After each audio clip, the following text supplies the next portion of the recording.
que Tayyip Erdogan, avec sa police, a gardé tous les contestations, tous les protestés qui ont protesté. Et à ce jour, nous avons déjà plus de 5 morts en Turquie, et des milliers de blessés, et des milliers d'arrestations. Le collectif qui s'est réuni à Strasbourg, qui fait partie des associations turques et kurdes, et des Alévis ensemble, on ne pouvait pas avoir le silence sur cette situation. On avait peut-être des idées tous différentes, on pensait peut-être tous différents, mais ce qui était important, c'est que le peuple en Turquie aujourd'hui se révolte et il demande la démocratie, il demande la liberté d'expression. Et ce qui est intéressant aujourd'hui, c'est qu'à travers ce mouvement, même en Europe, partout où il y a la communauté turque et kurde, il y a eu des contestations contre la politique de Tayyip Erdogan. Aujourd'hui, à l'heure actuelle, effectivement, si on regarde les télévisions, les chaînes, la contestation est immense, mais ils ont dispersé les défilés, ils ont dispersé, la police essaye à tout prix que les gens ne se réunissent pas.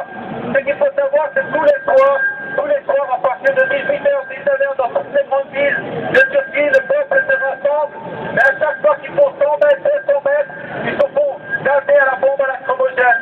Ce qu'il faut savoir aussi, c'est que le gouvernement turc, à travers des missiles, des miliciens, on les a vus avec des barres de fer, etc., qui essaient d'attraper les contestataires et les frappent à mort.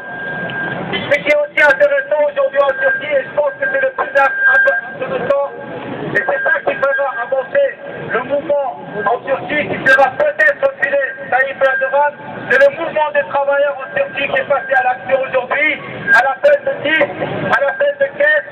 10, c'est les syndicats des ouvriers en Turquie, Caisse, c'est les syndicats des fonctionnaires en Turquie, à l'appel des syndicats des architectes, à l'appel des syndicats des médecins. Et ça, c'est important aujourd'hui. Par milliers, ils ont arrêté le travail et ils ont contesté la politique de Tayyip Erdogan en demandant d'arrêter immédiatement cette contestation. Aujourd'hui, les manifestants en Turquie, c'est qu'ils demandent que toutes les arrestations soient libérées immédiatement.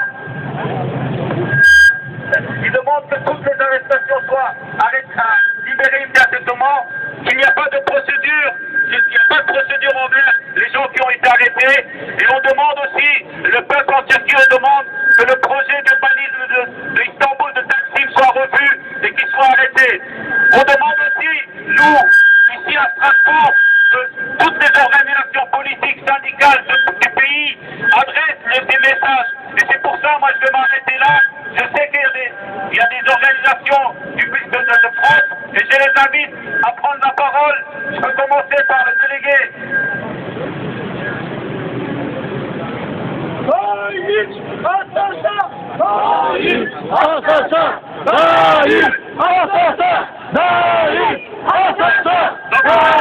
Avant de donner la parole aux organisations, je vais donner la parole au directeur de l'Odyssée qui a un message et une information à nous donner.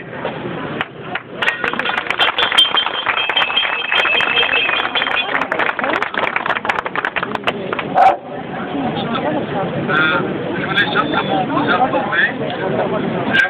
simplement vous informer que samedi prochain à 20h, il y aura une soirée de solidarité avec ce formidable mouvement de Taksim et de protestation en Turquie.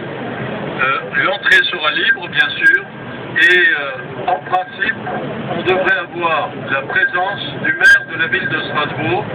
Continuez à protester et je vous donne d'ici là rendez-vous samedi prochain à 20h à l'Odyssée.